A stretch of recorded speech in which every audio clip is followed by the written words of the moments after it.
మల్లారి కళ్యాణం మహిమాన్వితమైన కళ్యాణం. ఒగ్గు పూజారులు ఇల్లు నిండడంతో ఈ కళ్యాణం ప్రారంభమవుతుంది. బహుజనుల ఇళ్లల్లో అత్యంత గొప్పగా జరుపుకునే కళ్యాణం ఈ పండుగ. ఈ పండుగలో మొట్టమొదటి ఘట్టం వాకిలిని పూజించడం, వాకిలి దావరణం ఆరాధించడం.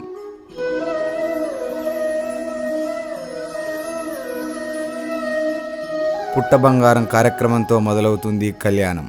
పుట్ట బంగారం అంటే ఎక్కడో ఉన్న పుట్టమన్నును తీసుకొని వచ్చి మల్లికార్జున స్వామికి ఒక పీఠం ఏర్పాటు చేయడమే ఈ కార్యక్రమం యొక్క లక్ష్యం. ఆ మట్టిని తీసుకురావడానికి, ఆ బంగారాన్ని తీసుకురావడానికి ముత్తైదువులంతా వచ్చి గొప్పగా 5 కూరాళ్లను అలంకరించి, ఆ గంపను అలంకరించి, మేళ తాళాలు అనంగా డోలు వాయిద్యాలతో శివశక్తుల సమ్మేళనంతో పుట్ట బంగారానికి బయలుదేరడం జరుగుతుంది.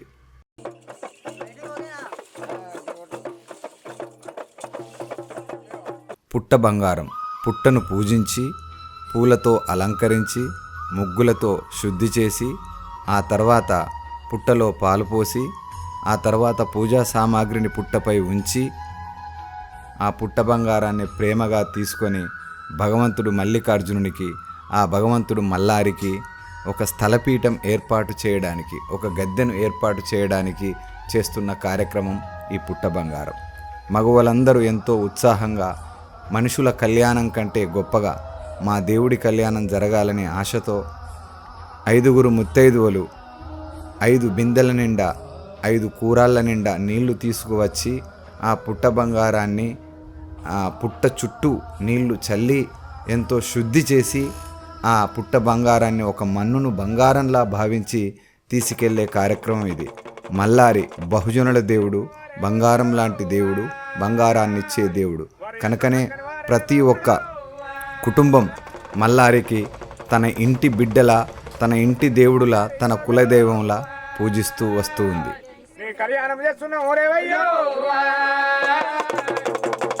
పుట్ట బంగారంపై అక్షింతలు వేసి హారతినిచ్చి, ఆ తర్వాత ఇంటి యజమానితో భగవంతుని చేతిలో 2 అస్త్రాలుంటాయి. ఒకటి శూలం, ఇంకొకటి కత్తి. ఆ శూలం నాలిక శూలం అని పేరు. ఆ శూలంతో పుట్ట బంగారాన్ని తవ్వి గంపలో ఎత్తి ఆ యజమానికి ఈరగోలనే ఒక యజ్ఞోపవేతంలా చుట్టి అతనికి బొట్టు పెట్టి, ఆ బండారు బొట్టు పెట్టుకున్న యజమాని నెత్తిలో పుట్ట బంగారాన్ని ఒగ్గు పూజారి పెట్టి, ఆ పుట్ట బంగారాన్ని సాదరంగా ఒగ్గుడోలు చప్పుళ్లతో, జగ్గుల మోతల్లో, కనకడప్పుల హోరులో, శివసత్తుల ఆటపాటలతో ఇంటికి తీసుకురావడం జరుగుతుంది. తర్వాతి ఘట్టం మైలపోళ్ళు. మైలపోళ్ళు అంటే ఇంటిని, ఆ పరిసరాల్ని మల్లికార్జున స్వామి దీవెనలతో శుద్ధి చేసుకోవడం. మన ఇంట్లో పండిన, మన వ్యవసాయ భూమిలో పండిన బియ్యం కానీ జొన్నల్ని కానీ తీసుకువచ్చి పోలు పోసి, ఆ పోలుపై పరమాత్ముని విగ్రహాలను పెట్టి, ఆ తర్వాత కప్పెర తింపి దీపాలు వెలుగులు చూపిస్తూ ఆ ఇంటి పరిసరాలను శుద్ధి చేసేదే మైలపోళ్ళు అంటారు. ఊరు పల్లె పల్లె దేవుడు వెలిసిన చోటల్లా ఊరి పేరుతో దేవుణ్ణి పిలుచుకోవడం జరుగుతూ ఉంటుంది. నిజానికి భగవంతుడు ఒక్కడే, కానీ ప్రదేశాన్ని బట్టి అతని పేరు కానీ, అతని భార్యల పేరు కానీ వారి వారి ఆచారాలకు అనుగుణంగా పిలుచుకుంటూ ఆ పరమాత్ముని వేడుకోవడం జరుగుతుంది. ఉదాహరణకు ఖండోబాలో మార్తాండ భైరవ అని పిలుస్తారు. అతనికి 5 భార్యలు అంటారు. మహల్సా, బనాయి, రంబాయి షింపిన్, పులైమాలిన్, కెనడై, భగవాన్. అట్లా ప్రతి కులం పిల్లను 5 పిల్లల్ని పెళ్లి చేసుకొని అతను సమాజం ఒక్కటే, సమాజంలో పెరుగుతున్న మనుషులంతా ఒకటే అని చాటి చెప్పిన దివ్యమూర్తి ఆ మల్లారి. ఆ మల్లారి సేవ ప్రతి బహుజనుడు జరుపుకుంటున్నాడు. జాతి నీతులు వేరు, కుప్ప జాతుల వేరు, పశువుల వన్నెలు వేరు, పాలన్నీ ఒకటే అని చాటి చెప్పిన పరమాత్ముడు ఆ మల్లారి. ఆ మల్లారి సేవ చేసుకోవడానికి ప్రధాన ఘట్టమైన ఈ మైలపోళ్ళు శుద్ధి చేసుకోవడం అనేది, ఆ తర్వాత సుంకుబియ్య కార్యక్రమం అనేది ప్రారంభమవుతుంది. సుంకుబియ్యం అంటే మల్లికార్జున స్వామి కళ్యాణానికి బోనాలు వండడానికి సిద్ధం చేసుకునే బియ్యాన్నే సుంకు బియ్యము అని చెప్తారు. సుంకు బియ్యం అనే కార్యక్రమంలో ఒగ్గు పూజారి ముందుగా 5 కుంచాల బియ్యాన్ని కొలిసి ఆ కొత్త తువ్వాలలో సుంకు పంచెలో పోయడం జరుగుతూ ఉంటుంది. ఆ తర్వాత మగవలందరూ ఒక గంపలో వడ్లు పోసి లేదా బియ్యం పోసి కొట్నాల వడ్లు లాగా దంచడం జరుగుతుంది మల్లికార్జున స్వామి కళ్యాణానికి, ఆ మల్లారి పెళ్ళికి. అందువల్ల దంచిన తర్వాత మళ్ళీ వాటిని కొలిసినప్పుడు 5 కుంచాల బియ్యానికి 6 కుంచాల బియ్యం అంటే ఇంకొక కుడికడు బియ్యం ఎక్కువ రావడం జరుగుతుంది. దాన్నే బరకతి, మాకు భగవంతుడిచ్చిన ఆహారంగా నమ్మకం అనేది, విశ్వాసం అనేది ప్రజల్లో ఉంటుంది. అది భగవంతుని దీవెనతోనే బరకతి కలుగుతుందని విశ్వాసం ప్రతి ఒక్కరిలో ఉంటుంది. ఈ సుంకు బియ్యంలో ఇదే ముఖ్య ఘట్టం. ఇందులో ప్రతి జాతిని అడుక్కునే వాళ్ళను లేదా దేవుడి మాన్యాలకు కొంత సుంకం మీన్స్ సుంకం, ఆ సుంకాన్ని తీయడం జరుగుతుంది.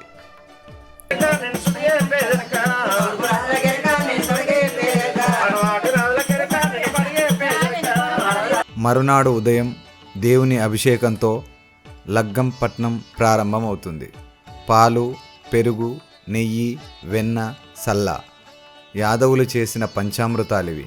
ఈ పంచామృతాలతో తేనె మరియు చక్కెర కలిపి భగవంతునికి అభిషేకం చేసి భగవంతుణ్ణి అందంగా బంతిపూలతో అలంకరించి పసుపుతో ముస్తాబు చేసి లగ్గం పట్నానికి సిద్ధం చేయడం జరుగుతుంది. 3 రంగులు తెల్లపిండి, పసుపు, పచ్చ. పసుపు కొమ్ముల నుంచి వస్తుంది, తెల్లపిండి బియ్యం నుంచి వస్తుంది, పచ్చ తంగడాకు నుంచి వస్తుంది. ఈ 3 రంగులతో పరమాత్మనికి పట్నం వేయడం జరుగుతుంది. పట్నం అనగా అతని రాస కచ్చీరు, అతని రాస వైభోగం తెలిపే విధంగా ఆ పట్నాన్ని సుందరీకరించి పలకలతో ఒగ్గు పూజారులు పట్నం వేసి మల్లారిని పట్నం మీదికి తీసుకొని వస్తారు. నిజానికి తెలంగాణ ప్రాంతంలో అత్యంత గొప్పగా జరుపుకునే కళ్యాణం ఈ మల్లారి కళ్యాణం.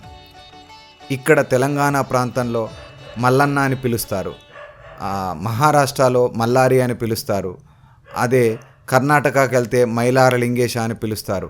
ప్రాంతాలలో వారి భాషలకు తగ్గట్టుగా పిలుచుకుంటారు, కానీ ఎక్కడైనా భగవంతుడు ఒక్కడే. కానీ తెలంగాణ ప్రాంతంలో 4 భార్యలని చెప్తారు మల్లారికి. పెద్ద భార్య బలిమేడలమ్మ, 2వ భార్య కేతమ్మ, 3వ భార్య పద్మాలదేవి, 4వ భార్య రత్నంగి అని చెప్తారు. కానీ నామాలు వేరైన భగవంతుని యొక్క ప్రాశస్తం ఒకటే.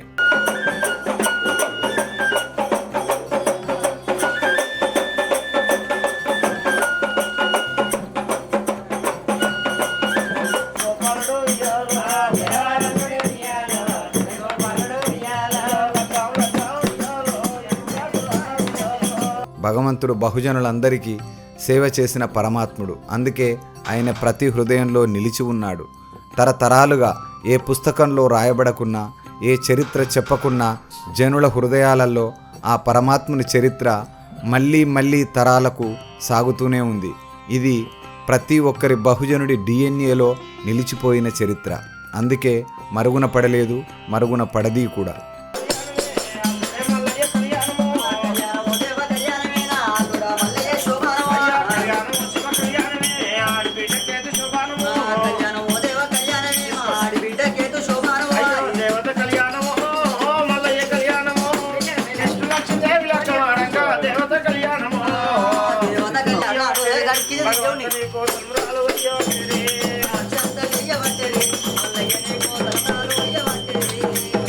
ఎన్నాళ్ళకైనా ఈ ప్రపంచం ఉన్నంత వరకైనా ఆ పరమాత్ముని యొక్క దీవెన, కరుణ మానవాళిపై ఉండి తీరుతుంది. అటువంటి ఆ పరమాత్మునికి లగ్గం పట్నం వేసి ఒగ్గుడోలు చప్పుళ్లతో లగ్గం కళ్యాణం చేయడం జరుగుతుంది. అక్షింతలు చల్లి అతనికి బోనాలు నైవేద్యం సమర్పించి ఎంతో ఆరాధనతో ఆ పరమాత్ముని వేడుకోవడం జరుగుతుంది. ఈ విధంగా వేడుకున్న తర్వాత ఆ మల్లారిని మళ్ళీ ఇంట్లోకి తీసుకెళ్ళి శివసత్తులకు గజ్జల్లాగులు వేసి మల్లారి కళ్యాణం ఆ రచ్చ మీదికే తీసుకొని వచ్చి, మా దేవుడే మాపై పూనాడు, ఆ దేవుని మాటే మా నుంచి వస్తుంది అని, ఆ పరమాత్ముడే మా బహుజనుల్లోకి వచ్చాడు అని చెప్పి ఆ భగవంతుని యొక్క స్వరూపాన్ని ఆ శివసత్తుల్లో చూసుకొని సంతోషపడే విశ్వాసం ఇప్పటికీ మాకుంది. అందుకే మా మల్లారి మా బహుజనుల దేవుడని గొప్పగా చెప్పుకుంటాం.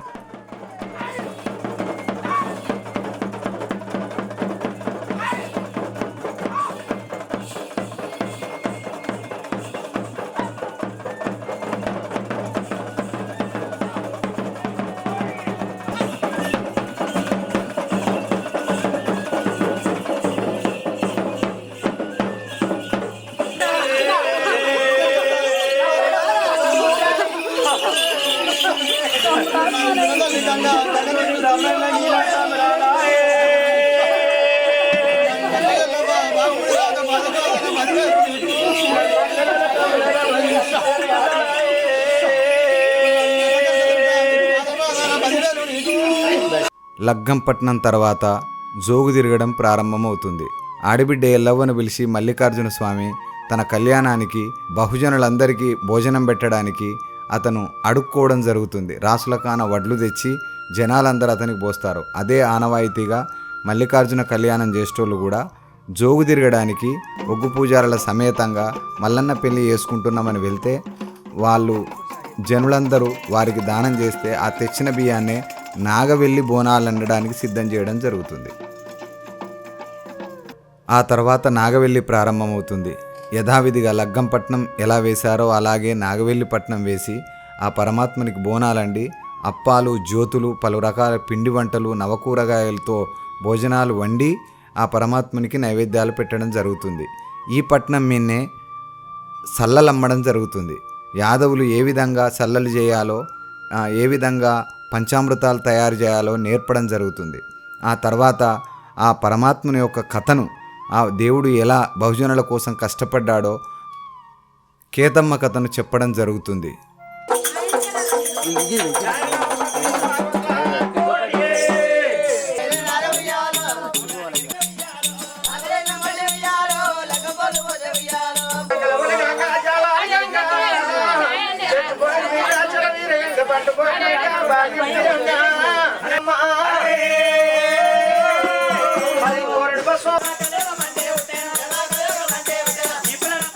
బహుజనుల కోసం భగవంతుడు పాటుపడ్డ విధానం ఆ కథలో సంపూర్ణంగా ఉంటుంది. యాదవుల దగ్గరికి వచ్చి 12 ఏళ్ళు అతను పాలేరు పనిచేసి అతను ఆత్మ సౌందర్యం అహంకారం కంటే గొప్పది అని నిరూపించిన అద్భుతమైన కథ అది. దాని ద్వారా ఎంతో మేలుకొలుపు అనేది మనుషులకు ఉంటుంది. ఆ తర్వాతే గుమ్మడికాయ కొట్టడంతో నాగవెల్లి సంపూర్ణమవుతుంది.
నాగవెల్లి సంపూర్ణమైన తర్వాత ఓడిబియ్యం కేతమ్మకు మరియు ఆడబిడ్డలకు ఓడిబియ్యం పోయడం జరుగుతుంది.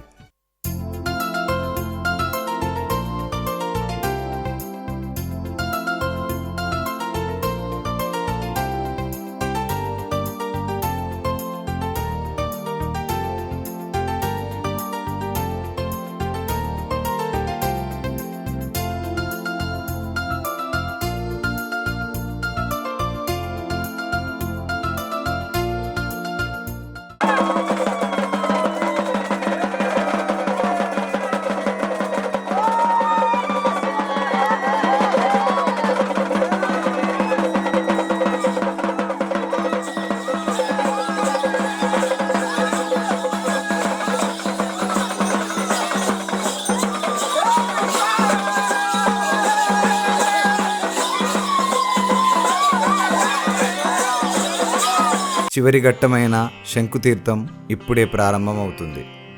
పిల్లా పాపలు కుటుంబ సభ్యులంతా ఒక్కపొద్దు అంటే ఆ రోజు ఉపవాసం ఉంటారు. మల్లికార్జున స్వామి కళ్యాణం సంపూర్ణమయ్యేదాకా సంపూర్ణ ఉపవాసం చేసి శంకుతీర్థం ఒగ్గు పూజారులు ఇచ్చే శంకుతీర్థం తీసుకున్న తర్వాతే ఆ పరమాత్ముని కండిన నైవేద్యం ఆ దేవునికి సమర్పించి అగ్నిదేవునికి సమర్పించి ఆ తర్వాతే వాళ్ళు తినడం జరుగుతుంది. ఈ పరమాన్నం తినడంతో ఈ కార్యక్రమం సంపూర్ణమవుతుంది.